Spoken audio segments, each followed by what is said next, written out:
KTR out, BRS working ప్రెసిడెంట్గా హరీష్ రావు.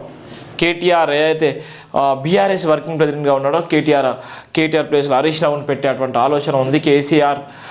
దానికి ఇప్పటికే ఒక సన్నద్ధం కూడా తయారు చేస్తున్నాడు. ఎందుకంటే పార్లమెంట్ ఎన్నికలు రాబోతున్నాయి. పార్లమెంట్ ఎన్నికలు ఉన్నటువంటి పరిస్థితిని దృష్టిలో పెట్టుకొని పార్లమెంటుకు సంబంధించినటువంటి 17 పార్లమెంటు నియోజకవర్గాలకు సంబంధించి 17కు 17 రావాలి. 17కు 17 వస్తేనే మనం నిజంగా మన వాయిస్ని వినిపించగలుగుతాం. ఏదైతే తెలంగాణలో ఓడిపోయిన తర్వాత బీఆర్ఎస్ ప్రతిపక్షంగా ఉన్నటువంటి నేపథ్యంలో ఇప్పుడు కూడా పార్లమెంట్లో సైతం కూడా పార్లమెంట్లో మన వాయిస్ని వినిపించాలన్నా, మన గళాన్ని వినిపించాలన్నా తప్పకుండా బీఆర్ఎస్ ఇక్కడ పార్లమెంట్లో అన్ని సీట్లు గెలవాల్సిన అవసరం ఉంది అనేటువంటి ధీమాతోని కూడా కేటీఆర్ను తప్పించే ఆలోచనలో, కేటీఆర్ను మార్చేసేటువంటి ఆలోచనలో ఉన్నటువంటి నేపథ్యం కూడా ఉంది. దానికి సంబంధించి ఇప్పటికీ శరవేగంగా కూడా కేసీఆర్ ఏదైతే ఆయన ఆరోగ్యం నుంచి కోలుకొని శరవేగంగా కూడా ప్రయత్నం చేస్తున్న నేపథ్యం కూడా ఉంది.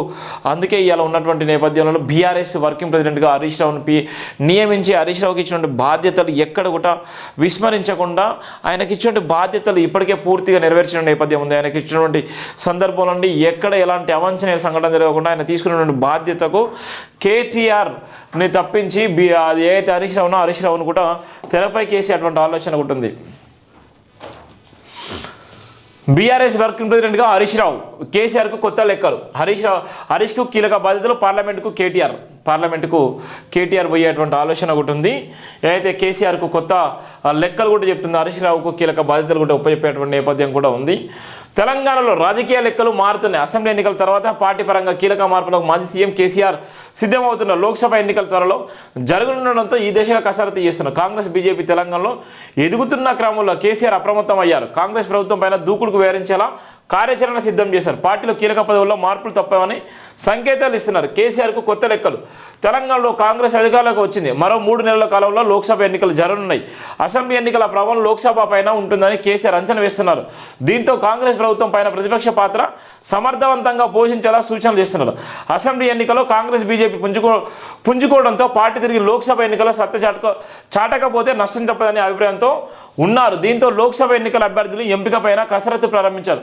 లోక్సభ ఎన్నికల్లో బలం చాటకుంటే బీఆర్ఎస్ నుంచి జంపింగ్స్ పెరుగుతాయనే అభిప్రాయం ఉంది. దీంతో పార్టీలో కీలకంగా ఉన్న కేటీఆర్ హరీష్ బాధ్యతల మార్పైన కేసీఆర్ ఆలోచన చేసినట్టు పార్టీలో చర్చ జరుగుతుంది. హరీష్కు కీలక బాధ్యతలు.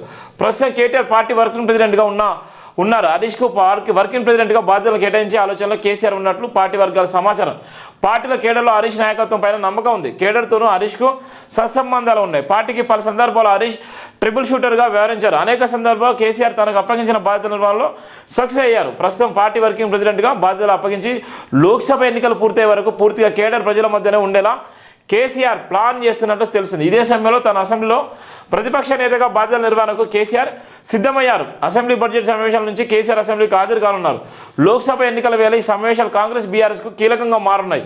పార్లమెంటుకు కేటీఆర్ను లోక్సభకు పంపాలన్నదే కేసీఆర్ తాజా ఆలోచనగా తెలిసింది. ఇప్పటి వరకు వచ్చే లోక్సభ ఎన్నికల్లో కేసీఆర్ పోటీ చేస్తారన్న ప్రచారం సాగుతుంది. అయితే కేసీఆర్ పోటీ పైన ఎలాంటి నిర్ణయం తీసుకోలేదని తాజాగా హరీష్ స్పష్టం ఇచ్చారు. కవితను ఎమ్మెల్సీగా కొనసాగిస్తారన్నటువంటి కేటీఆర్ కూడా ఒక ఆలోచన ఉంటుంది. ఏదైతే ఉందో పార్లమెంటు కూడా కేటీఆర్ను పంపించాలి.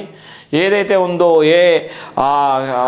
మాజీ సీఎం కేసీఆర్ కూడా ఎమ్మెల్యేగానే కొనసాగుతున్నటువంటి ఆలోచన కూడా ఉంది. కేసీఆర్ ఏదైతే ప్రధాన ప్రతిపక్షగా ఉండి అసెంబ్లీలో ఉన్నటువంటి చర్చను కూడా ఆయన కొనసాగించేటువంటి నేపథ్యం ఉంది. అసెంబ్లీకి సంబంధించినటువంటి వ్యవహారం కూడా ఏదైతే నష్టం జరగవద్దు, అసెంబ్లీకి సంబంధించినటువంటి ఏదైతే ఓడిపోయిన నేపథ్యంలో తెలంగాణలో బీఆర్ఎస్ నష్టం జరిగేటువంటి నేపథ్యం ఉంది. బీఆర్ఎస్ను భుజస్కంధాలపై మోయడానికి హరీష్ రావును కేసీఆర్ గారు తన భుజస్కంధాలపై మోయడానికి సిద్ధంగా ఉన్నారు. లేకపోతే కేటీఆర్ను పార్లమెంట్ సైతం పంపించేటువంటి ఆలోచన ఉంది. దానికోసం సమయం దగ్గర లేదు. 3 నెలల్లో ఉంది. పార్లమెంట్ ఎన్నికలు 3 నెలల్లో వచ్చేటువంటి నేపథ్యంలోనే మార్పులు చేర్పులు చేసి ఇలా చాలా వరకు క్యాడర్ కూడా ఇబ్బంది పడేటువంటి నేపథ్యం ఉంది. అందుకోసమని ఇవాళ బీఆర్ఎస్ వర్కింగ్ ప్రెసిడెంట్గా హరీష్ రావు అనేటువంటి ప్రధాన వార్త కూడా రాయడం జరిగింది.